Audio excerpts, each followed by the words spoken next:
some dinners. It's been good, but my kids have had some questions. Okay. And so luckily I was like, I know the man to ask. He's going to have the information. So I got some questions for you. Okay, what's your first question? First question I have is e-learning. Can you give me just some good, valuable e-learning questions answers that I can give my kids about the e-learning? Absolutely, Officer Joe. I think the first thing for all students to remember is that the e-learning counts for the fourth 9 weeks. So all those assignments will be graded. So those of you that have maintained excellent grades, it's an opportunity for you to keep your grades up. Also, for our students that perhaps have struggled a little bit this year, it's a fresh new 9 weeks, e-learning opportunity to start your fourth 9 weeks really strong. The second thing is with the modules, make sure you read the module in its entirety. Okay, don't skip around because you might miss some valuable information and some questions that are embedded in there. Another thing is the students need to check their Canvas inboxes for teachers' feedback, replies to their questions. And lastly, I had a couple questions on this myself, is when are the assignments? Now the assignments are on Mondays, Wednesdays, and Fridays. Now we won't have any e-learning over spring break, and then we'll repeat that pattern Monday, Wednesdays, and Fridays with the exception of April 10th. So it's imperative, students, that you keep up with your e-learning on those days. Don't procrastinate. Don't try to wait till the last moment, or you're going to find yourself in a very difficult situation. So keep up with the work. So really just Monday, Wednesday, and Friday this week, and then they have an entire week where they have no e-learning, and then back to Monday, Wednesday, and Friday. And if I would assume that just like my kids, the e-learning assignments only took them about 2 to 3 hours, which is way less than what normal school hour is. So basically, if they just really put a whole lot of effort into those 2 or 3 hours, they would have the remainder of the day to do whatever it is that they wanted to do, or whatever their parents, asked them to do off of that. That's correct. Wow. Yes. Okay, so that makes sense. And basically, just work hard, put your nose to the books, or to the e-learning, I guess. We don't have books, but we may have some information on that in a bit. But okay, yeah. Do they have any other questions from your family? Oh, they had a little question about it. I had a big question because lunch happens to be one of my favorite things. In all actuality, during my school days, when I was in kindergarten through 12th grade, I really excelled at lunch. Oh, really? So, what are we doing about lunch? Okay. Now that we're out of school, and maybe some kids, maybe mom forgot to go get some bread, and there isn't enough lunch for everybody. What can we do? Well, the school corporation is providing lunches Monday through Friday. At the high school. Yeah, it's from 11 to 12. It's a grab-and-go style lunch. So it's a sack lunch, and it includes, so just so you know, I know you're into lunches, you'll get a sandwich, a veggie, a juice, and then you'll also get something for breakfast the next day. So again, that's lunch Monday. And breakfast? Yeah, all you need to do is Just pull into the football field entrance and follow the signs, and they will take you to where you need to go. If I'm on my bike, can I go get lunch? absolutely. What if I don't have a bike because maybe I'm in a real healthy mood? I want to jog a little bit. Maybe even just walk because it's a beautiful day. Absolutely. No one's going to be turned away. Oh, okay, so maybe I will take my dog Marley and we'll go for a walk and get some lunch. That sounds like a great opportunity. Of course, keeping the social distance, Correct. and maybe just a wave, no hugs or anything. Maybe an air hug, some air high fives. Maybe that'll help. Oh yeah. You notice the space between you. Yeah. Okay. I mean, it's not quite 6 foot, but we have to fit in the camera. That's okay. We're sterile right now. We took a bath and basically. Do they have any other questions, Officer Joe? Well, they did. So my oldest daughter is an avid reader, and she last night was like, "Dad, what if I run out of books?" And she says she doesn't like to read books on her tablet because it gives her a headache. Okay. So what can she do, if anything? Is there even anything that can happen if she runs out of books? What can she do? Well, Officer Joe, the Porter County Public Library system, as you know, is closed. Okay. However, they do have a curbside pickup, and that is from 10 o'clock to 5 o'clock in the evening, Monday through Friday. You can place your order online, or they have an app, and then you park in the designated area, and there's a number for you to call, and they'll bring your library materials out to you.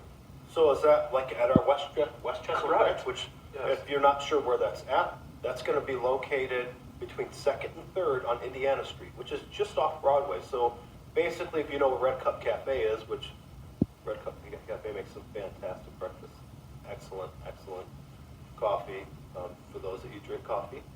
It's near Red Cup Cafe, just 1 block south. Any other questions over these last couple days that I can answer for you and maybe help our students and families? Well, as a matter of fact, yes. My kids have had quite a few questions, and I have given them, on the police end of things, they believe what I have to say, and I'm not making anything up to them. What I tell them that as long as we're being safe, we're making good choices, we're practicing social distancing, and most importantly, listening to what our parents have to say, you pretty much are going to be solid. You don't have to worry about anything. But I'd love to hear what you have to say, Mr. Longacre. Well, I'm a big fan of Mr. Rogers. Now, did you watch Mr. Rogers' Neighborhood as a kid? Now, be honest. I did. It was Mr. Rogers, was about the nicest man, and when I talked to you last time about Mr. Rogers, you recommended watching his latest show about him that starred Tom Hanks, who happened to just be released to go into self-quarantine from having the coronavirus, him and his wife, and they came out just fine, even though they had the virus. But it was an excellent movie, so thank you very much for recommending that. We watched it actually as a family on Friday night. I've always thought so highly of Fred Rogers. There's such a progressive educator for his time and the things that he did. I really look up to him. But I have a few of his quotes memorized. And the one quote that I think applies to today is, it's actually from his mother. And what he said is, when he was a boy and he saw something scary on the news, his mom would tell him, look for the helpers. You will always find people who are helping. And that's something that I've noticed here in the Chester community, our school district, on the news, social media, you can identify those helpers. And that's something, if you recall, students, when we had our school assembly, when I informed you that you would be out of school for 4 weeks, I advised you, and I still encourage you to be one of those helpers. Help around the house. At this time, it's an uncertain time for your families, your parents, your guardians, grandma, grandpa, aunts, uncles, whatever your home situation is. And you need to step up and help your younger siblings. Listen to your parents. Those things that your parents are constantly, maybe perhaps in your words, nagging you about, keeping your room clean or whatever it may be. Do that without being told, okay? Help around the household. And as you said earlier, Officer Joe, I think everyone sort of working together, we're going to get through this. Yeah, I told my kids yesterday, day before, kind of set up guidelines on what we were going to do e-learning in the days that they didn't have e-learning, and I basically said, you're not going to sit around and be slugs. We're going to look at this as an opportunity. We're going to try to take lemons, make lemonade. This is an opportunity that you guys all have to invest in yourself. And whether it's doing something that you want to try, like learning an instrument, you want to accomplish and read that big, thick book, or read the entire series of the Harry Potters. I mean, that would be pretty impressive, but there's got to be something that you can think of that you may have not had the time to accomplish, that during this time span, look at it as an opportunity to accomplish. I'm sure your parents would be more than happy to assist you with whatever you want to accomplish, but as Mr. Longacre says, highly recommend being a helper. Correct. Don't make your mom or your dad tell you to do things. It's going to help everybody out. Set the example for your brothers, even if they're older brother, older sister, or younger brother, younger sister. Set the example. You guys are 11, 12, some of you are even 13 years old, it's time to start acting a little bit older and take this as an opportunity to do good. Well stated, Officer Joe. Thank you for our conversation, and well, thank you, Officer Joe. As always, I enjoy our conversations. And Likewise. And if you have any questions for us, we do plan on sending a video once a week during our 4 weeks off. So students, families, if you have any questions for us, certainly send us an email and we can address those questions moving forward. Thank you, everybody.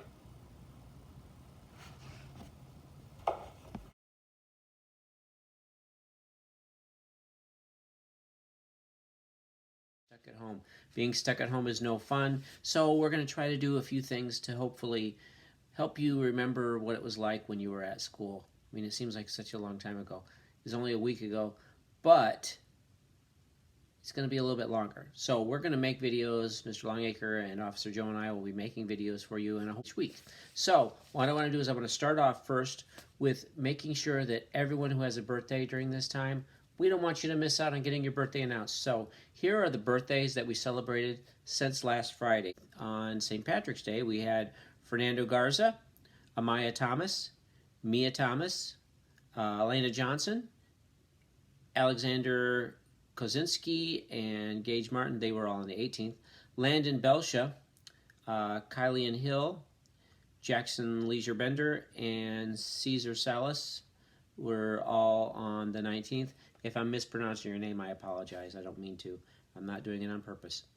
And then Mackenzie Dees. Actually, Mackenzie, your birthday, I don't even know what day it is right now. Let me check. Hold on. Today is the 20th, so you'll be watching this video on the 20th.